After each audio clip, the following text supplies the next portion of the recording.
ನಮ್ಮ ದೇವರು ಕರ್ತನಾದ ಯೇಸು ಕ್ರಿಸ್ತನ ನಾಮದಲ್ಲಿ ಅನುದಿನದ ಆಹಾರ ಪ್ರಿಯರಿಗೆ ಪ್ರೀತಿಯ ಶುಭಾಶಯಗಳು.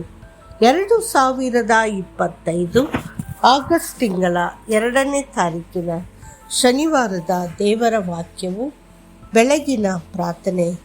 ಬೆಳಗ್ಗೆ ನಿನ್ನ ನಿರಂತರ ಪ್ರೀತಿಯ ಸುದ್ದಿಯನ್ನು ನನಗೆ ತರಲಿ. ಕೀರ್ತನೆಗಳು 143:8. ನಿನ್ನ ಮೆಚ್ಚುಗೆಯನ್ನು ಮಾಡುವುದಕ್ಕೆ ನನಗೆ ಕಲಿಸು. ಕೀರ್ತನೆಗಳು 143:10. ಮುಂಜಾನೆ ಕರ್ತನ ಪಾದಗಳ ಬಳಿ ಕುಳಿತುಕೊಳ್ಳುವುದು ಆತನ ಹೃದಯಕ್ಕೆ ಆನಂದದಾಯಕವಾದ ವಿಷಯ. ತನ್ನ ದೇವರನ್ನು ಮೆಚ್ಚಿಸಲು ಹಾತೊರೆಯುತ್ತಿದ್ದ ದಾವೀದನು ಬೆಳಿಗ್ಗೆ ಎದ್ದು ಕರ್ತನ ಸನ್ನಿಧಿಗೆ ಬಂದು, ನಿನಗೆ ಇಷ್ಟವಾದದ್ದನ್ನು ಮಾಡಲು ನನಗೆ ಕಲಿಸು ಎಂದು ಪ್ರಾರ್ಥಿಸುವುದನ್ನು ದೈನಂದಿನ ಅಭ್ಯಾಸವನ್ನಾಗಿ ಮಾಡಿಕೊಂಡನು. ನಮ್ಮ ಸ್ವಂತ ಶಕ್ತಿ, ಸ್ವನೀತಿ ಅಥವಾ ವೈಯಕ್ತಿಕ ಪ್ರಯತ್ನಗಳಿಂದ ನಾವು ದೇವರನ್ನು ಮೆಚ್ಚಿಸಲು ಸಾಧ್ಯವಿಲ್ಲ.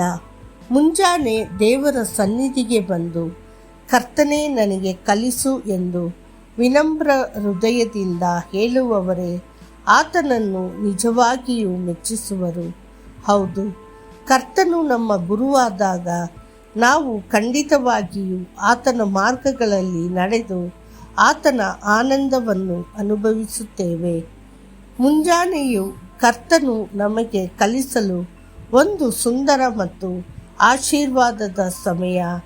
ದೇವರು ನಮ್ಮೊಂದಿಗೆ ಮಾತನಾಡುವ, ನಮ್ಮೊಂದಿಗೆ ದಿನದ ತನ್ನ ಚಿತ್ತವನ್ನು ಬಹಿರಂಗಪಡಿಸುವ ಮತ್ತು ಆತನ ಮಾರ್ಗಗಳಲ್ಲಿ ನಮ್ಮನ್ನು ಮಾರ್ಗದರ್ಶನ ಮಾಡುವ ಪವಿತ್ರ ಕ್ಷಣ ಅದು. ಆತನಿಂದ ಕಲಿಸಲ್ಪಡುವುದು ಎಂತಹ ಅದ್ಭುತ ಅನುಭವ! ಹಗಲಿನ ತಂಪಿನಲ್ಲಿ ದೇವರಾದ ಕರ್ತನು ತೋಟದಲ್ಲಿ ನಡೆಯುತ್ತಿರುವ ಶಬ್ದವನ್ನು ಅವರು ಕೇಳಿದರು ಎಂದು ಸತ್ಯವೇದವು ಹೇಳುತ್ತದೆ. ಆದಿಕಾಂಡ 3:8.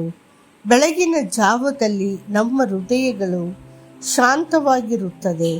ದೇವರೊಂದಿಗಿನ ಅನ್ಯೋನ್ಯತೆಗೆ ಸೂಕ್ತವಾಗಿದೆ. ಆ ಸಮಯದಲ್ಲಿ ನಾವು ಆತನ ಸೌಮ್ಯ ಧ್ವನಿಯನ್ನು ಹೆಚ್ಚು ಸ್ಪಷ್ಟವಾಗಿ ಕೇಳಬಹುದು.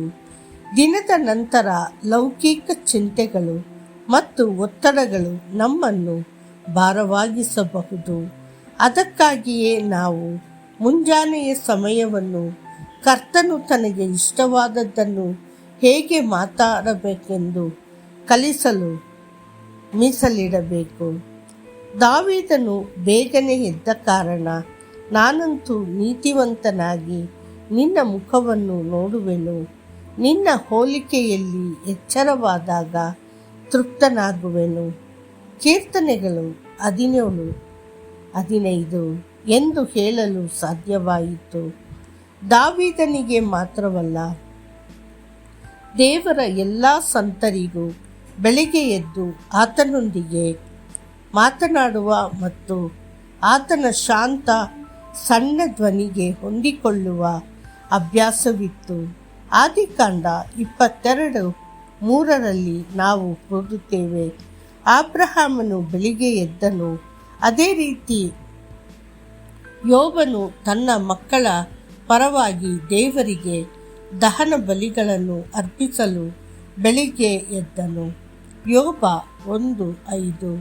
ಯೇಸುವಿನ ಸ್ವಂತ ಪ್ರಾರ್ಥನಾ ಜೀವನದ ಬಗ್ಗೆ ಸತ್ಯವೇದವು ಏನು ಹೇಳುತ್ತದೆ ಎಂಬುದನ್ನು ನೋಡಿ. ಬೆಳಿಗ್ಗೆ ಇನ್ನೂ ಕತ್ತಲಿರುವಾಗಲೇ ಆತನು ಎದ್ದು ಮನೆಯಿಂದ ಹೊರಟು ನಿರ್ಜನವಾದ ಸ್ಥಳಕ್ಕೆ ಹೋಗಿ ಪ್ರಾರ್ಥಿಸಿದನು. ಮಾರ್ಕ 1:35.